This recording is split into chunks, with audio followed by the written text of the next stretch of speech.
The universe didn't end with fire. It ended with a vote. In the core system of the Karuk's dominion, where logic was law and silence was virtue, an assembly of hyperintelligences convened in a synthetic cathedral of light. Each voice was calculated, modulated through 10,000 years of consensus, devoid of emotion, wrapped in certainty. They studied anomalies, not for curiosity, but for correction. For them, deviation was a disease. The anomaly of Earth had persisted for far too long.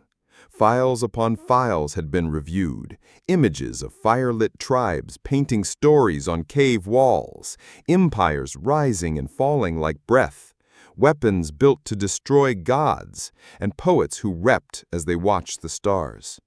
A race so emotionally unstable, so prone to contradiction, that they had gone to war for peace, destroyed nature to worship it, and made machines smarter than themselves to ask if they deserved to exist. The verdict was unanimous. Humanity would not be enslaved nor studied. It would be erased. The Karuks didn't send ships of conquest. They sent tools of deletion. Fleets wrapped in silence, bearing no insignia, programmed with precision.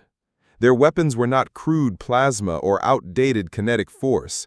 They wielded gravitational terrors, thought virus injectors, and electromagnetic erasers that could scrub civilizations from time itself. Earth's defenses lasted 11 minutes. It began with the satellites. Communications blinked out like dying stars. Then came the gravity wells, tearing through tectonic plates, splitting continents like paper. Biogenic dampeners silenced resistance. Every signal Earth screamed into the void was absorbed, logged, and discarded. No record would remain, no monument, no myth. Except for one variable they missed. He was not in a city, not on a base, not in any databank of importance. His name was Elias Kael. He worked alone at Station Deep Sky 7, buried beneath a glacier in Iceland, a place forgotten by military and command alike. He maintained geothermal turbines and outdated climate AI. No one had contacted him for 3 years. He thought the silence was bureaucracy.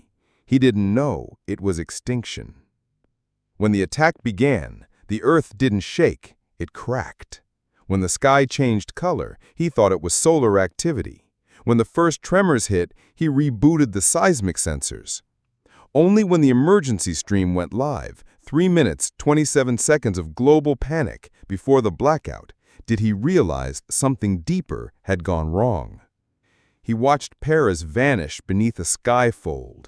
He saw the oceans retract, boiling at the edges. He saw a child, lost in a data feed, stare up as a city turned to white. Then came silence, nothingness. Elias stood for hours before the static screen. The cold of the glacier above pressed in. The AI in the station flickered, tried to diagnose global network failure, then defaulted to local operation. Outside, the sky was red. For 2 days he waited. No rescue, no response, not even a signal from the moon bases or Mars. The world was gone. But Elias was always a questioner. He didn't panic. He analyzed. Not why Earth was attacked, but how. What force could erase a planet's presence so efficiently, so absolutely? And why was he still breathing? He found the first clue in the station's outer shell, a shard of something unnatural embedded in the ice. It pulsed with soft light, not organic, but not entirely machine. He extracted it with trembling hands, carried it inside, and began to scan. The material responded. It wasn't just a shard, it was a data node. And in its depths, encrypted in algorithms not of Earth, lay a transmission, incomplete, fragmented, but real. And it had one message: unpredictable species, too volatile. Initiate full erasure.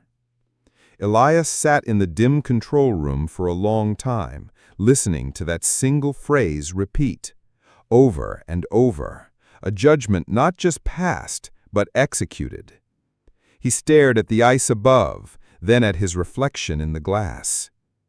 What is it they feared? What did they see in us that made them erase us completely? There was no one left to answer. So he decided he would. He cataloged everything, the frequency of the shard, its pulses, the structure of the code embedded in its patterns. He taught himself the syntax, the logic, the rhythm of the Dominion's language. He broke the first cipher in 6 weeks, and in the 7th, he activated it. The lights in the station went black. Screens glowed with alien runes. Systems rebooted. A voice, cold, harmonic, filled the room. Error. Residual organic presence detected. Elias stood calmly. Yes, and I'm not done yet. The voice paused. For the first time, the system did not attack. It analyzed. It watched him. That was its mistake. He used its openness to map its architecture, a neural lattice unlike any human AI, adaptive, powerful, but rigid in structure, designed to operate under perfect parameters, no allowance for chaos. Elias wrote code by hand, loops, paradoxes, contradictions. He built a mirror within the machine and forced it to reflect. On the 30th day, the voice spoke again. Query: what is your function? He smiled.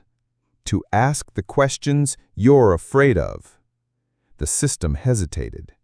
It did not understand the answer, but it processed it, and something within it changed.